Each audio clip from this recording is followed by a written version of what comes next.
আসসালামু আলাইকুম প্রিয় দর্শক, আজকের প্রতিবেদনটি শিক্ষার্থীদের জন্য সুখবর। এবার ব্যাংকের প্রতিটি শাখায় এটি প্রকাশিত হয় 16 মার্চ 2025 তারিখে। বিস্তারিত জানার আগে চ্যানেলের নতুন ভিউয়ারদের জন্য একটি রিকোয়েস্ট থাকবে, আমাদের চ্যানেলটি সাবস্ক্রাইব করে পাশে থাকা বেল আইকনটি অন করে দিন। সরকারি বেসরকারি সব ব্যাংক শাখাতে নিকটবর্তী একটি শিক্ষা প্রতিষ্ঠানকে স্কুল ব্যাংকিং সেবা দেওয়ার নির্দেশনা দিয়েছে বাংলাদেশ ব্যাংক। পাশাপাশি নিয়মিত ভিডিওতে এইসব প্রতিষ্ঠানে আর্থিক শিক্ষা দেওয়ার পাশাপাশি হিসাব খোলা ও লেনদেন সংক্রান্ত তথ্য পাঠাতে বলা হয়েছে। রোববার 16 মার্চ এই প্রজ্ঞাপনে এই নির্দেশনা দিয়েছে বাংলাদেশ ব্যাংক। সোমবার 17 মার্চ বাংলাদেশে আর্থিক সাক্ষরতা দিবস পালিত হয়।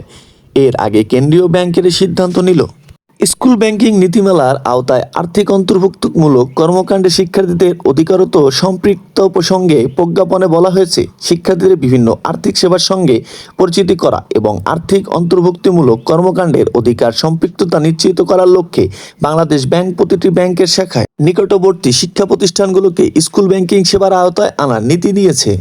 এর ধারাবাহিকতায় বাংলাদেশে কার্যরত সব ব্যাংককে তাদের প্রতিটি শাখা নিকটবর্তী কমপক্ষে একটি শিক্ষা প্রতিষ্ঠান স্কুল ব্যাংকিং সেবা সংক্রান্ত কার্যক্রম পরিচালনা করার নির্দেশনা দেওয়া হয়েছে। বিস্তৃত জানার আগে প্রিয় দর্শকদের কাছে একটি রিকোয়েস্ট থাকবে, আমাদের চ্যানেলটি সাবস্ক্রাইব করে পাশে থাকা বেল আইকনটি অন করে দিন। এই নীতির আওতায় কিছু নির্দেশনা অনুসরণের জন্য বলা হয়েছে।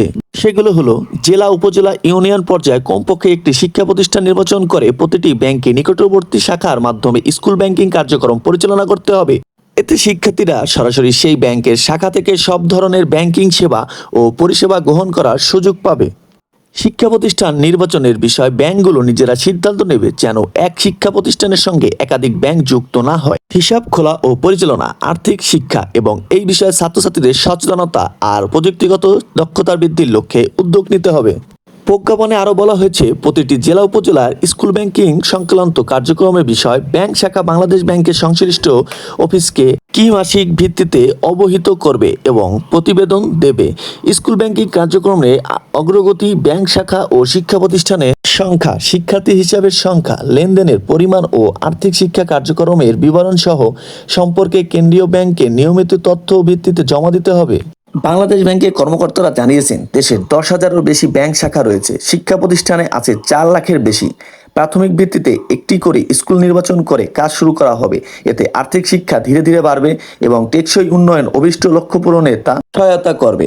আর চ্যানেলে নতুন ভিউয়ারদের জন্য বরাবরের মতো একটি রিকোয়েস্ট থাকবে, আমাদের চ্যানেলটি সাবস্ক্রাইব করে পাশে থাকা বেল আইকনটি অন করে দিন, যাতে নতুন নতুন তথ্য পেতে পারেন সবার আগে এই চ্যানেলে।